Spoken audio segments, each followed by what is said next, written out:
Thank you. Go. Okay.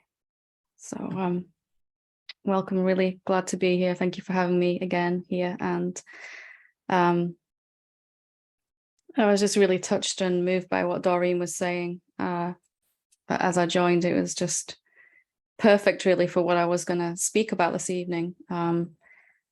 As always, it's this idea of this perfect garden and this perfect consciousness, and then this fall, or this eating of the apple, and suddenly the appearance of shame.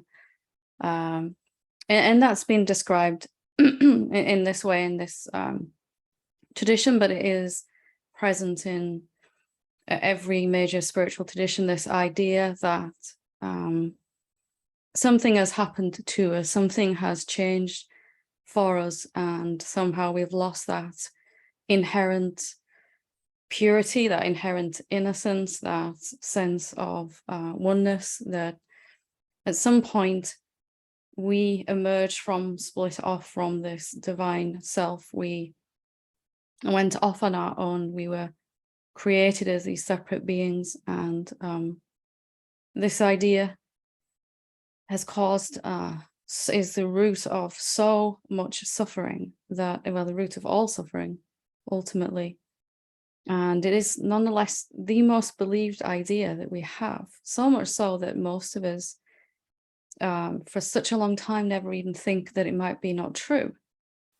And what comes with this idea that we are this separate being, separate to everyone and everything else, but perhaps more importantly for this kind of loving family that we have here, separate to God, to the divine self, separate to our higher self, that there even is a higher and lower self. Those kind of ideas become very deep rooted then inside our consciousness, and it's hard to feel that you've left God, that you somehow broke away from that perfection and still feel whole, isn't it? It's still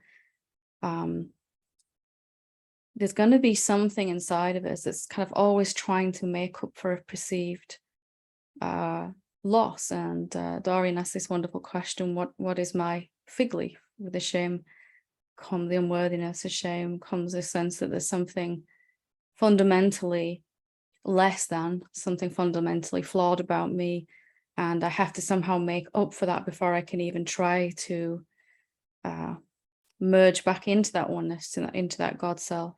And I'm sure, like I did, you've spent a lot of time and energy trying to somehow improve upon yourself in many ways, in order, and maybe not even consciously, but in order to reach some kind of idea of what perfection looks like in our mind.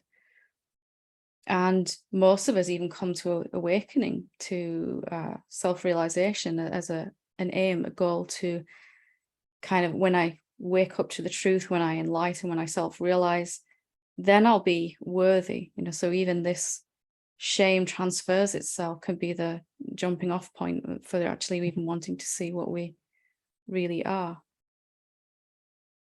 But if we can take a step back from that for a moment and see that questioning, what is my fig leaf, is just so profound. How am I covering myself? How am I trying to make up for this perceived flaw? And what's wrong with that? In this descriptive story we find in the Bible, that nakedness, is there something really wrong with that? Did we really lose that even? Have we just entertained a lot of ideas that we have? And what happens when we do that then? We find ourselves in this endless cycle of trying to reach some kind of self-improvement by working on ourselves, our body, our mind, our life, our relationships, our jobs, even our awakening, in order to reach this kind of point that we have where I will be who I want to be, who I need to be. And that never works, because it's coming from this false idea that there's something wrong, that I've lost this innocence, this purity, this absolute perfection. So I wanted to really examine that idea and that sense. Why are we so sure that we have some making up to do? Why do we believe this idea so readily? Why is the whole world convinced that there's 7.5 billion human beings on this planet? Why is that such a prevalent idea? There's 7.5 billion human bodies, but we're all convinced that we're separate and we're all interacting with each other as if we're separate.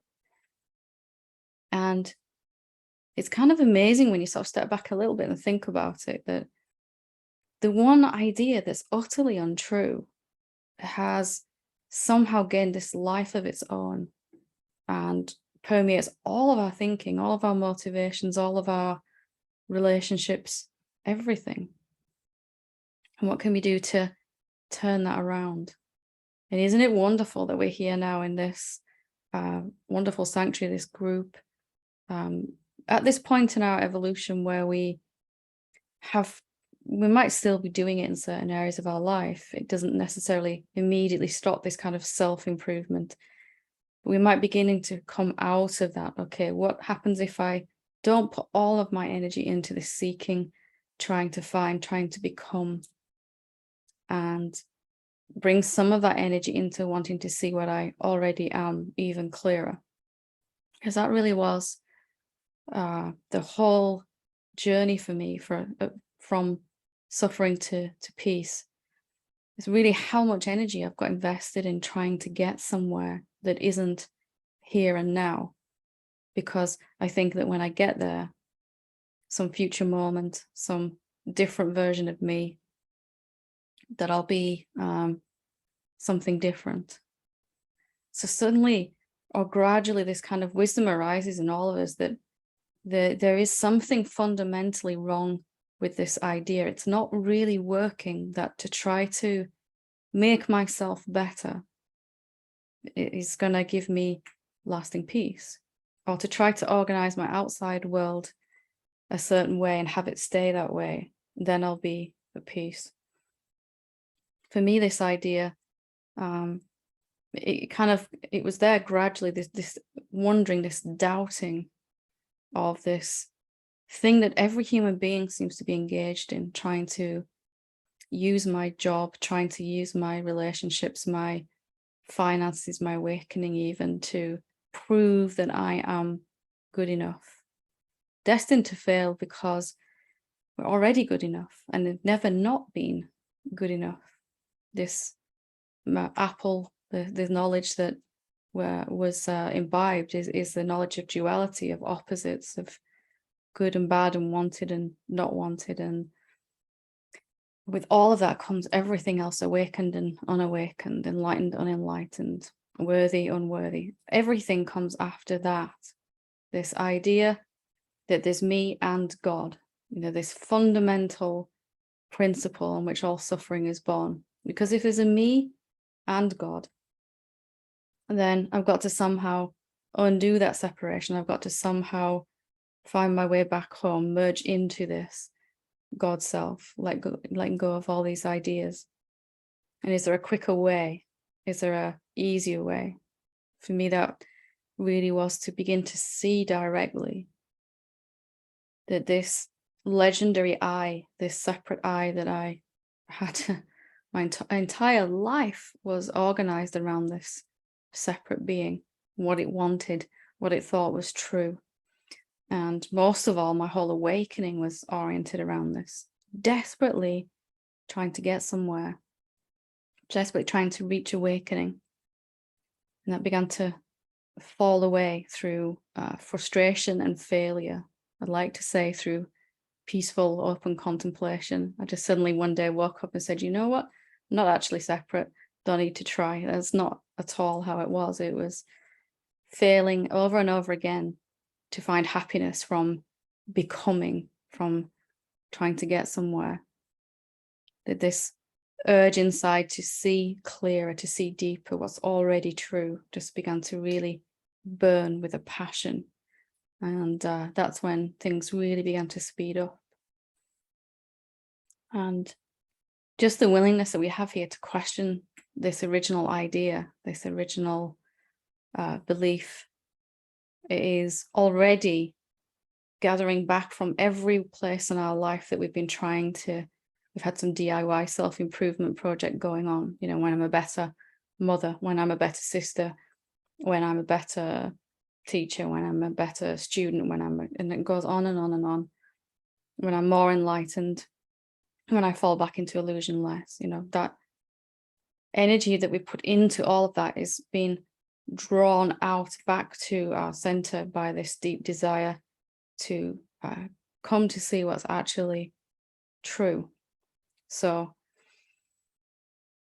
the hardest bit then has been done, that you have reached some kind of disillusionment with that kind of seeking.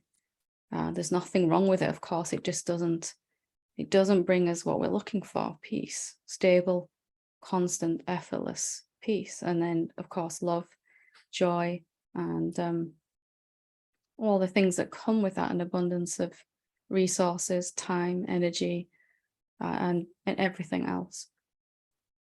So what can we do right now here to actually move beyond this original lie? And really the simplest way is to question, to actually look and see, can we find this I that is the focus? Every spiritual problem, every worldly problem that you have is based on this I. Even this I, this separate I that's trying to reach awakening. Even this separate I that is trying to merge back into the oneness. Could it then be this idea getting in its own way? You can't merge back into something that you never emerged out of. These are all very popular ways to continue the seeking in a spiritual way, to continue trying to get somewhere. It become very painful, very counterproductive. So let's just stop now in this moment, if you want to, and let's just look and see if we can find this separate I. Just check in your experience right now. If you look, what do you actually find? So I'm not talking about thinking about yourself. If you think about yourself and other people, there's nothing wrong with that, of course, but it will seem to enhance and sustain this idea that there is a you here thinking, a separate being. And yes, there might be thoughts going on, but is there a thinker? Can we find can we find a thinker when we actually look? Where is it? Just the willingness to actually try to see. I see a body in my experience. There's lots of objects in this room. There's a room, there's a body, there's thoughts.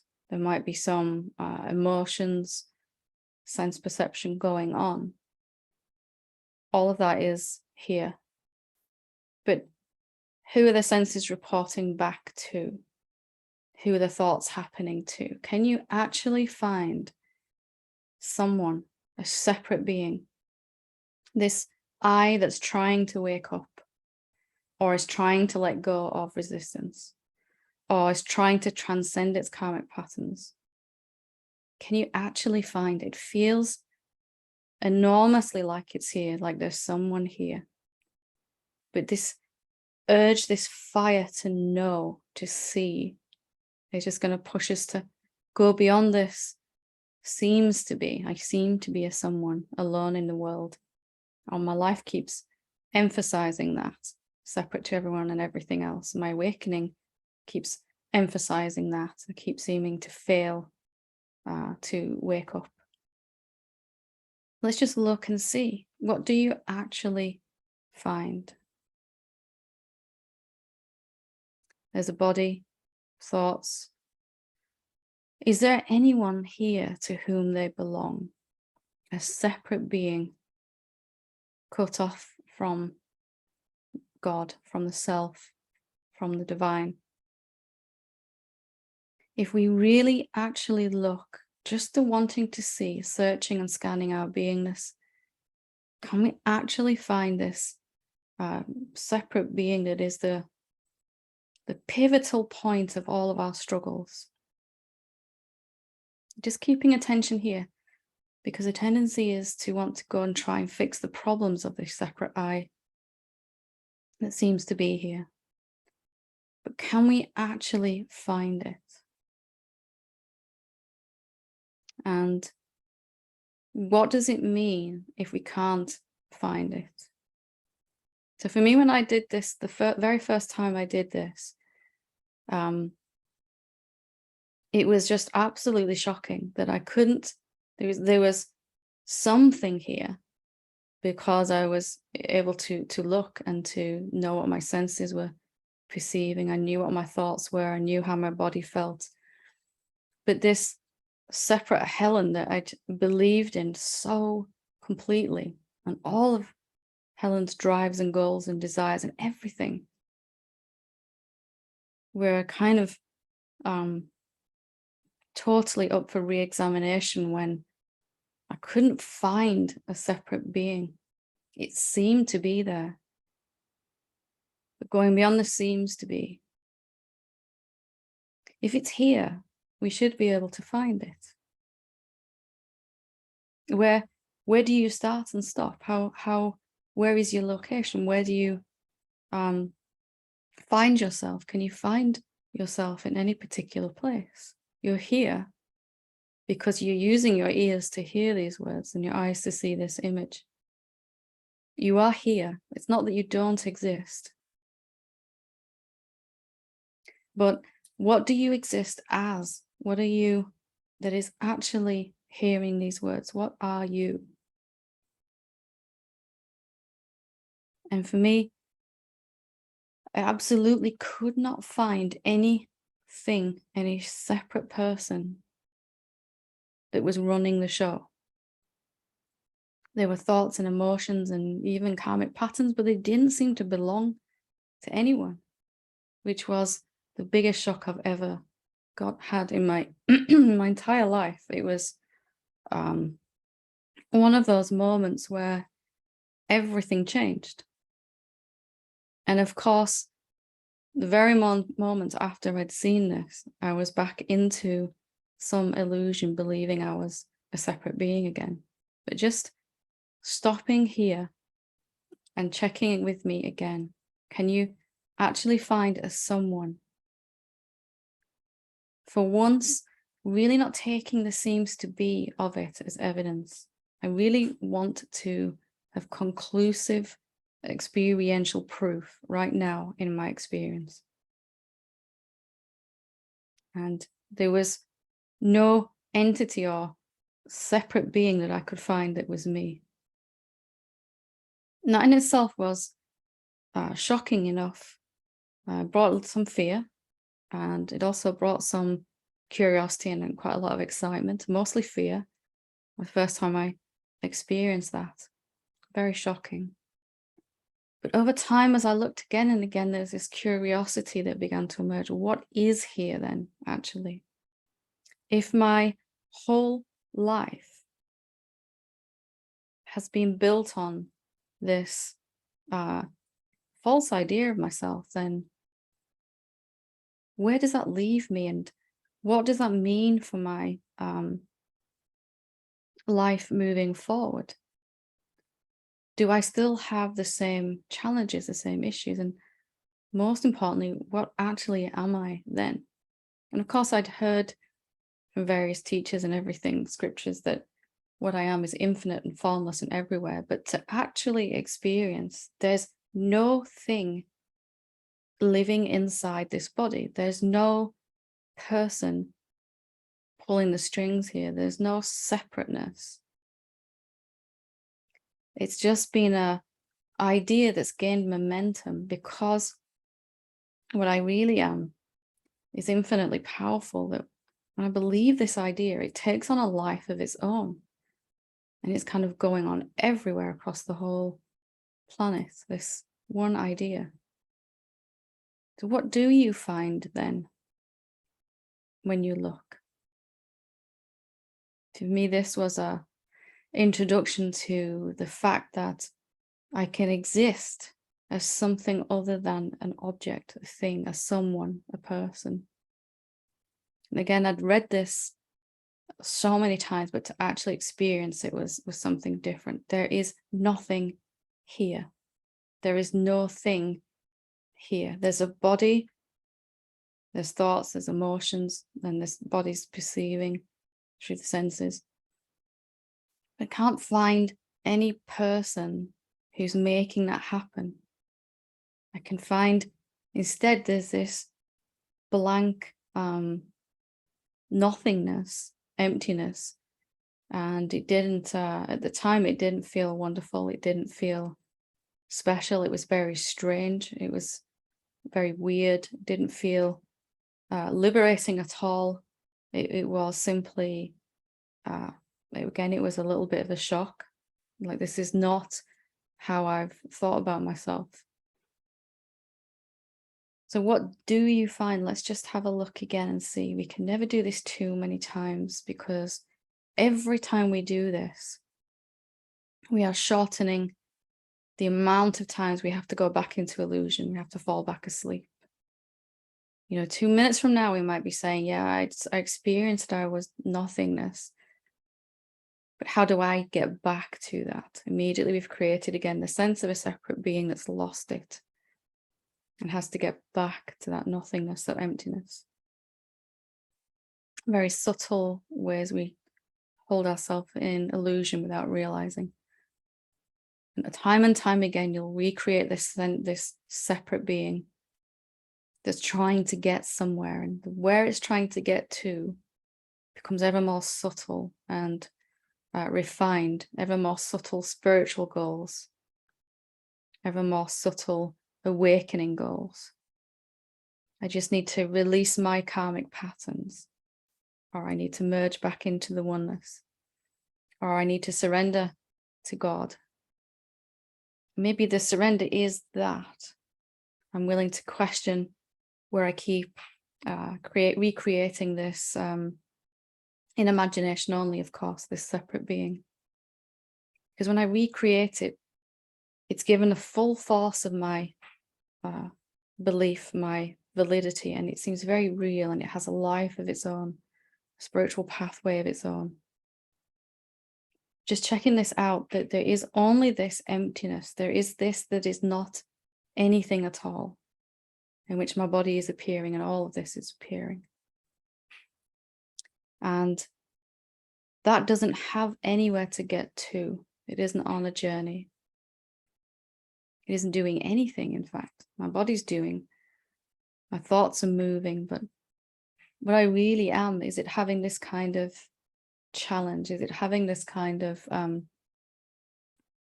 is it struggling to release karmic patterns or to feel worthy? Does it even understand worthy and unworthy? What is that essence that we are? What is it trying to achieve, if anything? Just coming back to recognize it deeply, resting in that. And most of all, perhaps noticing that it's not on a mission. It's not even trying to stop itself falling back into illusion. It's not even interested in that. It's not even trying to stay with the seeing that we might be having in this moment.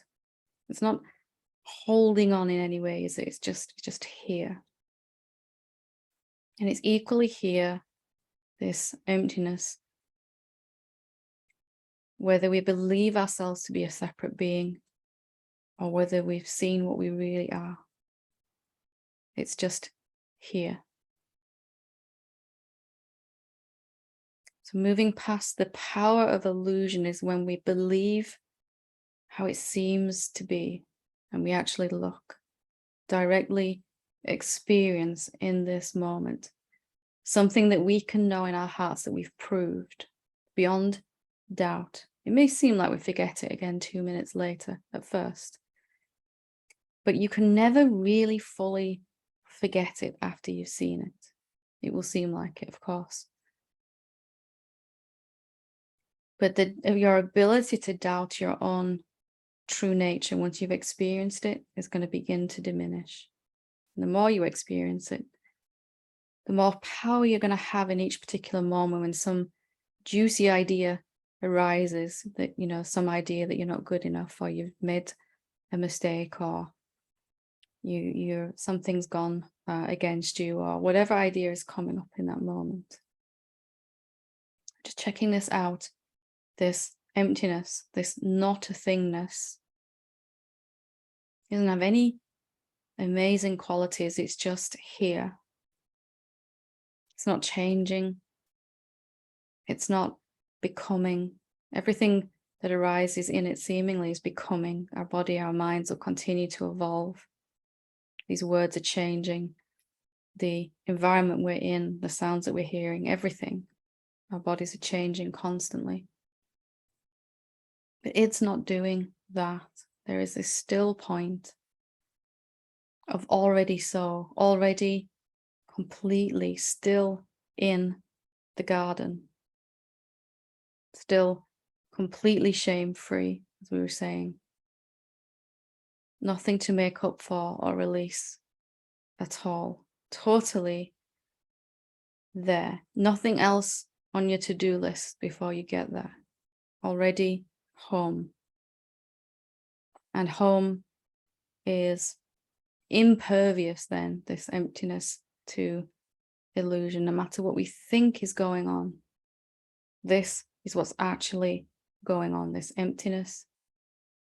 And our body and our mind are just doing their thing in this emptiness. So, experiential proof, just doing your best. We could call it experiential proof, we could call it self-inquiry.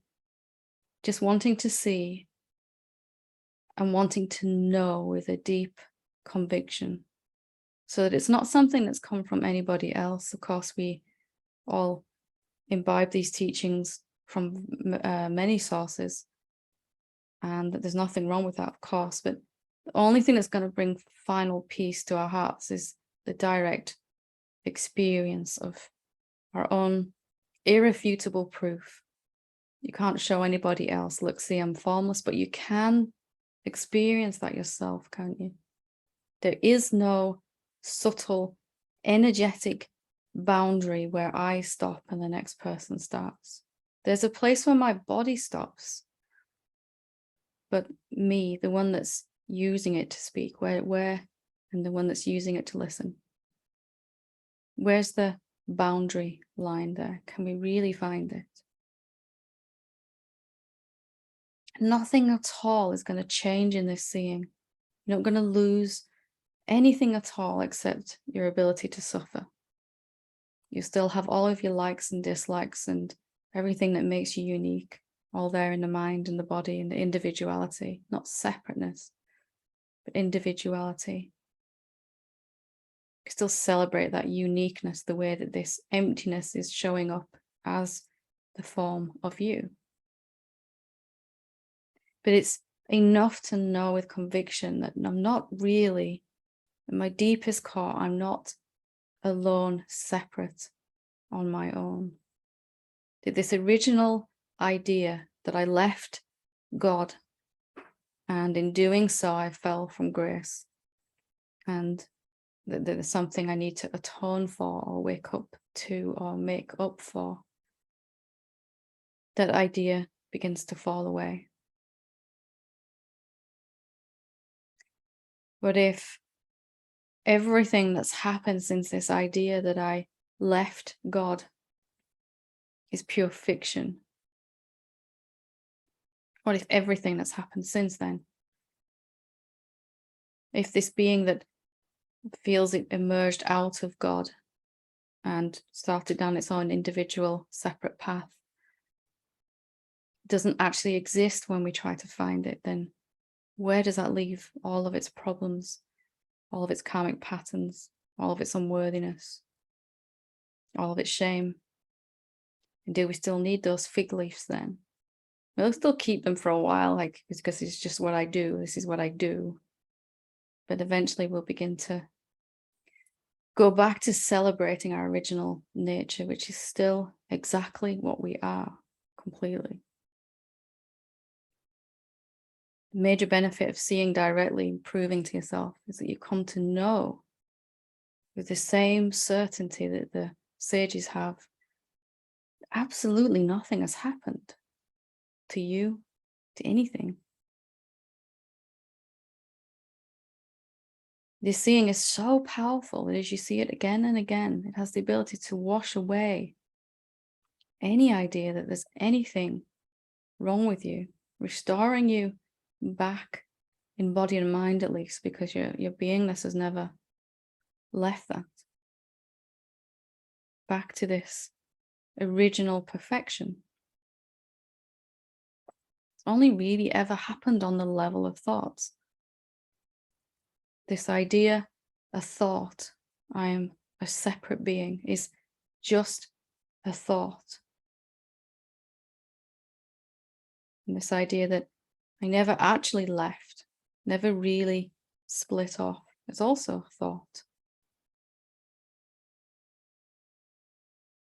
And if you can feel the stillness and the deep understanding, the rest, the calm, the contentedness, the peace, as shocking as it is that perhaps our whole life, our orientation to our spirituality and everything may have been coming from this idea that I'm trying to make up for something I've done wrong or something I've lost along the way, my original purity. But what is it like to have all of that fall away? To be seeing clearly it's just not true. What is that like?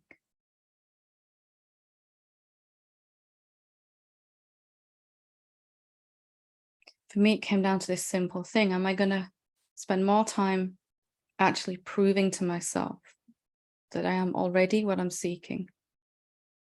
Or am I going to keep chasing some carrot, some ever more spiritual carrot that is dangled in front of me? And boy, those carrots are sneaky. They kind of get more and more subtle.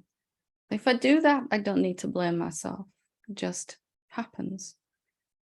But if my focus is on coming back to this, I can't really get lost for too long. And my body and my life will be very quick to tell me, hey, you're chasing carrots again. You're running after fig leaves. And the more clear I've seen what I really am, the more I've seen it again and again and again, the less time I'll spend stuck in illusion before I realize, hey, this is some idea, something funky going on here that I've picked up some idea again, and can I just drop that and come back to this here? So I hope you were able to do this investigation with me and come to a seeing that you're not really anything you thought yourself to be.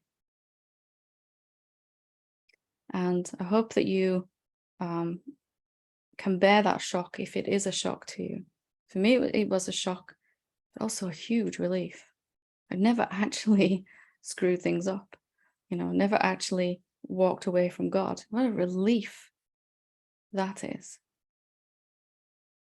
And that God might be so loving that it's let thought do whatever it wants to do in this thing called creation. That it won't put any restrictions on wherever thought wanted to go. It didn't matter whether thought got lost for thousands of years before coming back to this purity. If you have any challenges doing this investigation, you would like some help with that, I'm absolutely here. I'm going to open it up for if anyone has any questions or wants to do this investigation together. Absolutely feel free to raise your hand or just shout up, and we'll see what happens. This is the most important thing that we could be doing with our time. So it's really exciting to me when people want to do this kind of investigation. So if you want to talk about that, great. If there's other questions, challenges you have at it. We're here, and we're in this lovely, non-judgmental family, which is just beautiful, absolutely beautiful. Safe space, as they say. So with that, I'll shut up, and if anybody wants to raise anything or ask anything, feel free.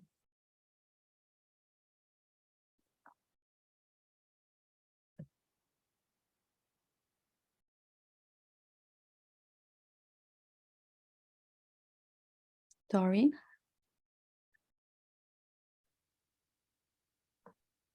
Hi, Helen. Hi, I've written that down. I've got a piece of paper here I've written down. I love it. It's great. Yeah, thank you. Thank you so much for kind of continuing the teaching.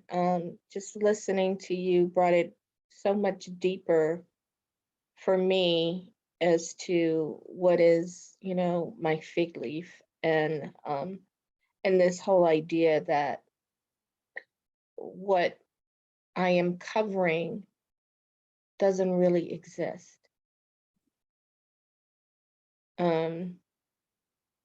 And how that kind of plays out in my life almost on a daily basis, and how we have gotten so far away, or I have gotten so far away from this deep knowing of the truth of who I am. Mm. It's been so conditioned. Yeah, so anyway, I appreciate it. And I'm thinking, I don't know if you were in a part of my teaching when I was talking about what the serpent was and how. No, I think I'd love to hear it though, if you could. Yeah, essentially, Charles Fillmore, who's the creator of Unity Church here, he says that the serpent is sense consciousness or desire. And in my contemplation, it's anything that tends to lure us away or lure me away from being on that path Yeah. to knowing the truth. Mm. And so just being reflective of what are the things in my life now that is luring me away. And I was just sharing how my current work life, how overwhelming it is that I can see that, or I can see maybe not the work itself, but my belief that I need to tune into the deadlines of work as opposed to focusing on spiritual practice. Yeah. And so that's one way I feel like I'm listening to, quote unquote, the serpent, or I'm listening to that voice. And that is very gradual, isn't it? We might find Yes. ourselves really deeply immersed in some kind of profound spiritual practice, and then like a month or a couple of weeks later, hang on, I've just gone completely over here. Yes. And how did that happen? But it was like the tiniest bit. If somebody Yeah. walked up to you and said, hey, forget all that, come and look at this over here, you'd be like, no, I want to stay focused here. But because it's so gradual, isn't it? Every Yeah. time. And I think, I'm saying it's like trying to meet the deadlines. And if I would go deep, of work and things that I have to do for work, but if I were to go deeper, is this idea that if I don't meet deadlines, if I don't do what I'm supposed to do, then I'll be judged as not good enough. So it's this idea of trying to protect this belief that I'm good. I mean, trying to protect this thing that so that nobody will think that I'm not good, that I'm not good enough. Yeah. So yeah. So And that's anyway, so alive and rich, isn't it, with belief when it's really invested in. It seems like the most important thing to kind of try to cover it up and protect it, like you were saying. And mhm, so much energy goes into that from all of us. Even, hey, look, I'm doing this awakening thing so that I am a better person. And it's just takes as long as it takes, I guess, to kind of get disillusioned with that. mhm. And then to really want to stay focused on how do I, all those things are going on, my life's going on, my work's going on, but not to kind of get lost in that where I lose sight of what's most important. Yeah, yeah. But thank you. Thank Appreciate you. the teaching today. It's wonderful how it dovetailed Mhm. together. So thank you. Andy?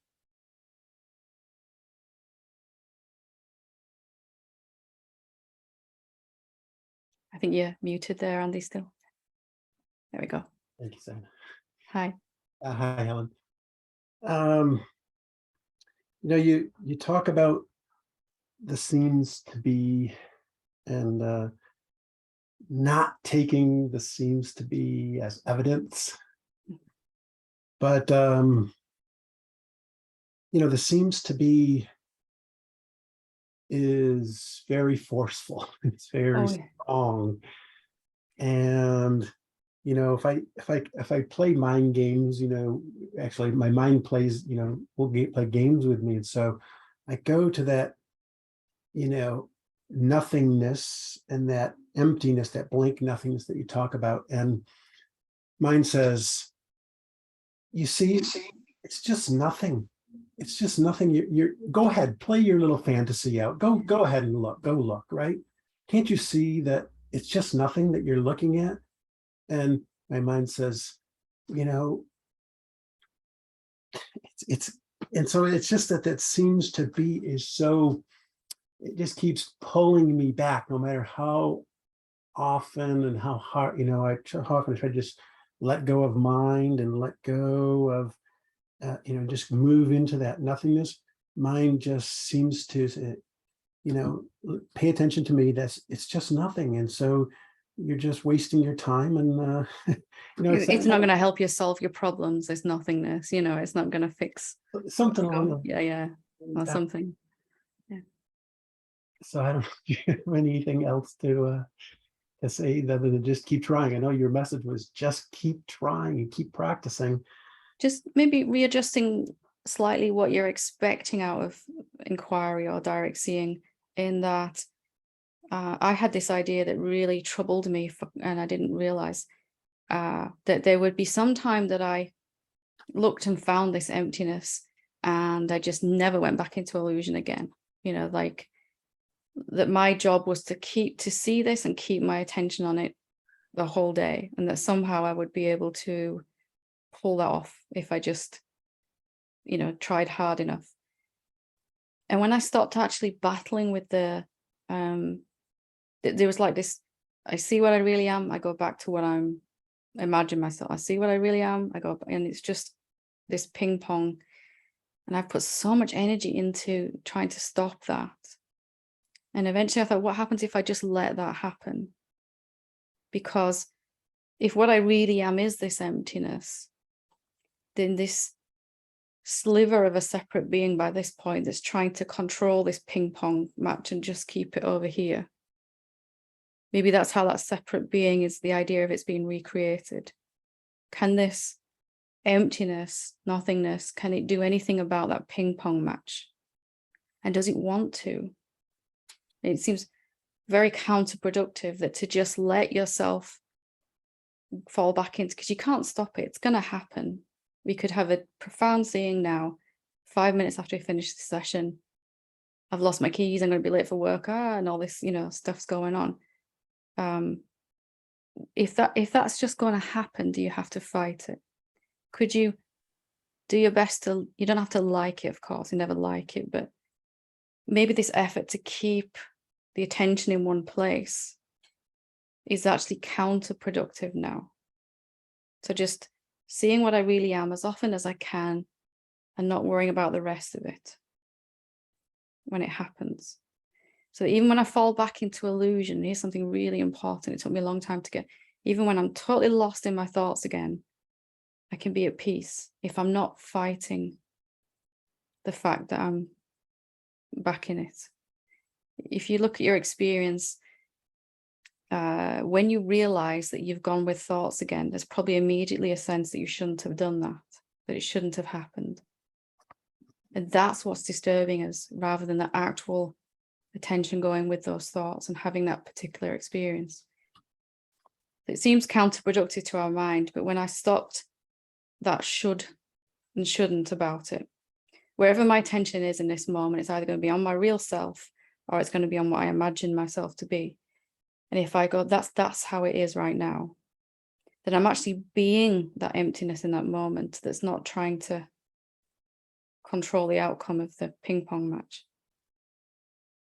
But mine doesn't like that, of course, it freaks out. There's nothing for me to do then, But to give it a go and just start, if you can, by not blaming yourself when you've gone back into, I mean, where is it written that to reach enlightenment, you have to keep your attention 100% of the waking state on the formlessness that you are? I mean, I've never found that written anywhere, and yet somehow we all believe it. And that creates so much trouble for us. Attention is just wandering around in front of you, and you're just here as the emptiness. So just stepping back from that last role, excuse me, as a separate being that's trying to police this, manage this. Whatever happens with your attention happens.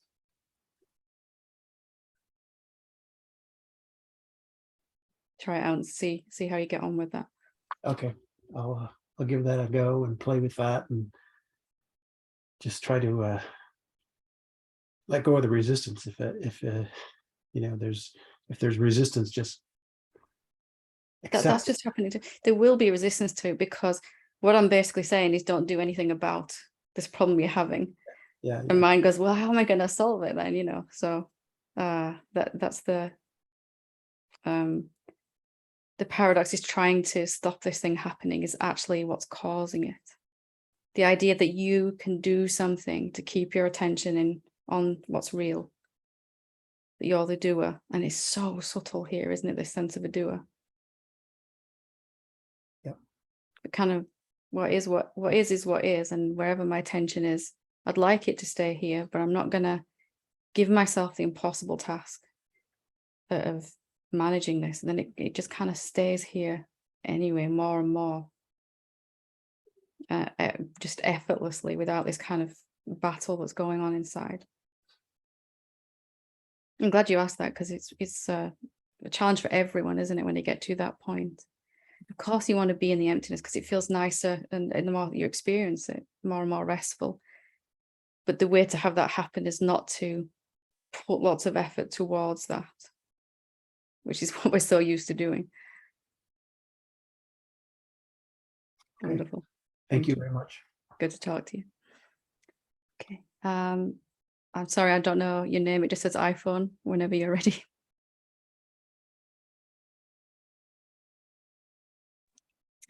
Hi. Hi, Helen. Hi. It's Nikki I'm actually from Hamilton in New Zealand. Oh, lovely. Lovely. Nice to talk to you. Oh my goodness, I just love you so much. Thank you. It's my whole, thank you so much for everything. Thank you.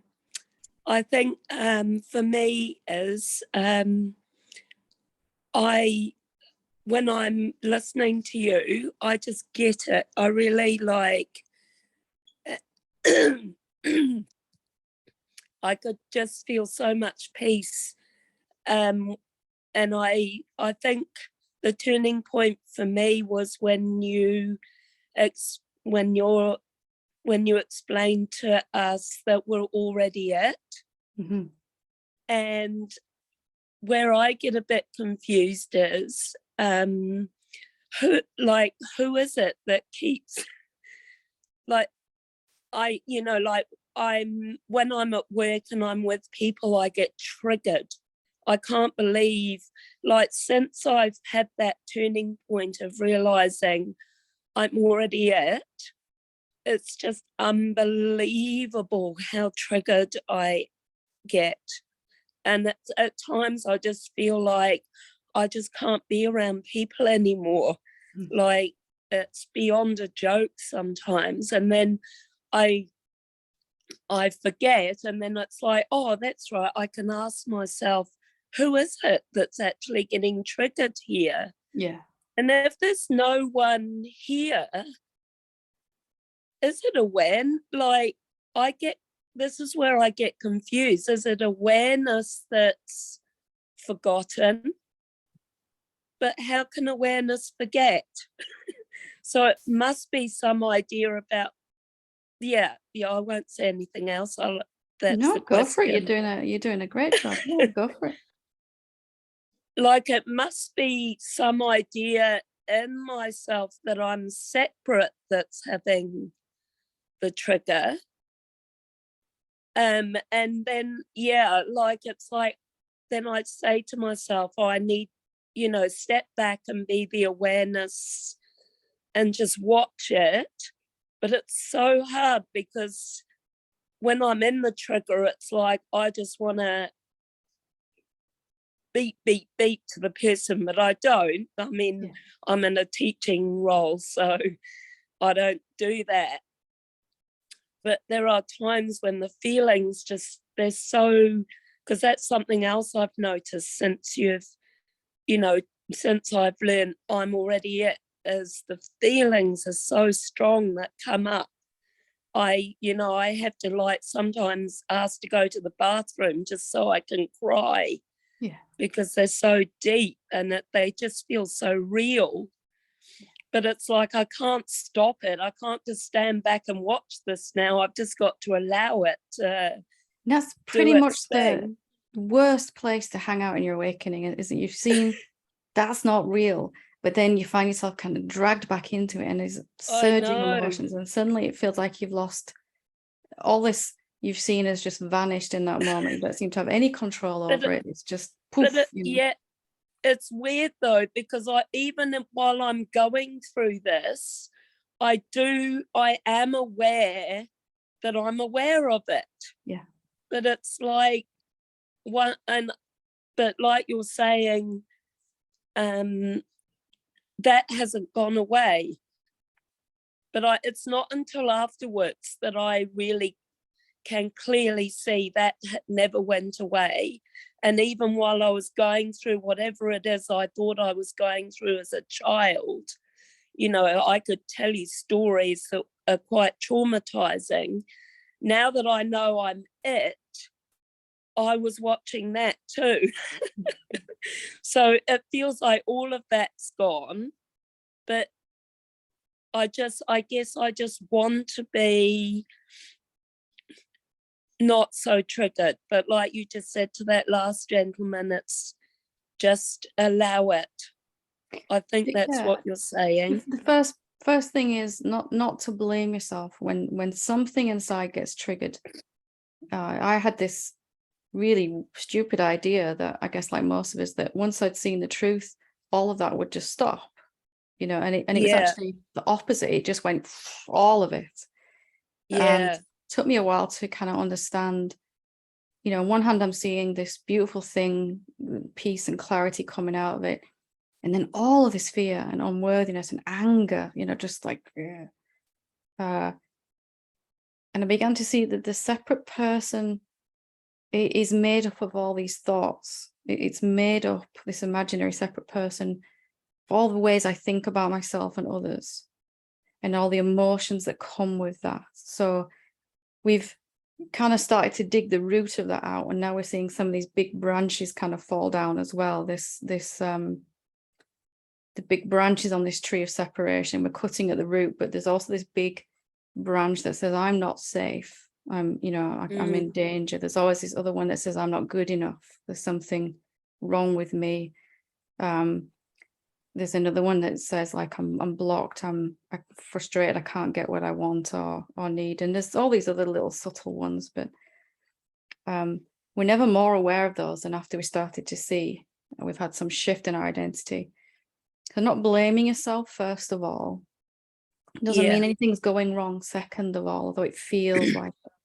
The reason it troubles you so much now and when something gets triggered is because you've seen, we've lived our whole lives with that stuff going on. Ironically, it didn't bother us as much then as it does now that we've seen it's not true, right?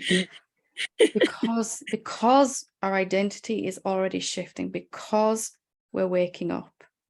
If we thought that stuff was true, we just kind of accept it. But now we're seeing it's not true. It really hurts then, doesn't it? So Yeah. just beginning to, if you can, first of all, not judging yourself when it happens. It happens to every awakened being that's ever walked the planet. There's this deconstruction then that goes on after a deeper, even during a deeper and deeper seeing of what you really are, an undoing of this thought person that we've put together. And for me, that was sort of looking at the emotions, the major emotions that were coming up, looking at the idea underneath that emotion. So fear, there was a lot of fear, like I said, this idea still lingered for a long time that I wasn't safe, even after I'd seen I was infinite and everywhere. And I might have seen, okay, that's not true, but when my car breaks down, I still might feel unsafe, or when I run out of money, I still feel unsafe, or all these other ways. And somebody says something to me that's criticizing me, immediately I go back to this idea that I'm not good enough. So Yeah, definitely. Yeah. might seem like a lot of triggers, but if you really look at them, you probably only find 3 or 4 major emotions that are going on underneath that. Just start Yeah. with the biggest one, whether that's anger or unworthiness, shame, guilt, or fear. Whatever's biggest right now, gets triggered the most. What is that emotion trying to tell me? And anger for me, this real sense of injustice, that life wasn't fair, that I'm totally cut off from what I want, never going to get it, you know, that type of thing. Whether I wanted awakening or more peace or a cup of tea, there's still the same idea underneath that. But if I'm already it, then that can't really be true, eh? It can't really be true. And that's why this work then has to be done after a deeper seeing. Yeah. Trying to Yeah. solve this. We're trying to solve this Yeah. our whole lives. But now, having seen clearer what you actually are, you can look at Yeah. this idea and go, you can't quite believe it with the same intensity. You still believe it for a while. Yeah. But each time you look at it, that's a very old way of thinking about myself that's never been true. But I can see this momentum of habit, of energy. It's become such a habit, eh? Like an addiction. Yeah. Yeah. And Yeah. it's just like a freight train, you know, force of habit just going this way. So Yeah. just picking one emotion and looking at the idea behind that. Don't try to, you know, build Rome in a day, just or knock it down in this analogy. Just look at fear or whichever one's most in your face. What's the idea Probably that this, unworthiness, I'd say. what's the idea? Let's just very quickly, they're almost out of time. What's the idea behind that? Some sense, can you see that there's something wrong with you or you're not good enough? Then take that back to the emptiness. Is that really true for what I actually am? Yeah. So there's nothing going wrong. These things come up so that we can now re-examine them from the truth. So it's not just judging using yourself. that contemplation. Is Yeah, it not really judging true I yourself. can be unworthy? Yeah. Yeah. Not judging yourself. It's saying that this shouldn't be happening because it happens to everyone. This is the process now. Mm. Seeing and then an undoing, isn't it? Yeah. Oh, Yeah.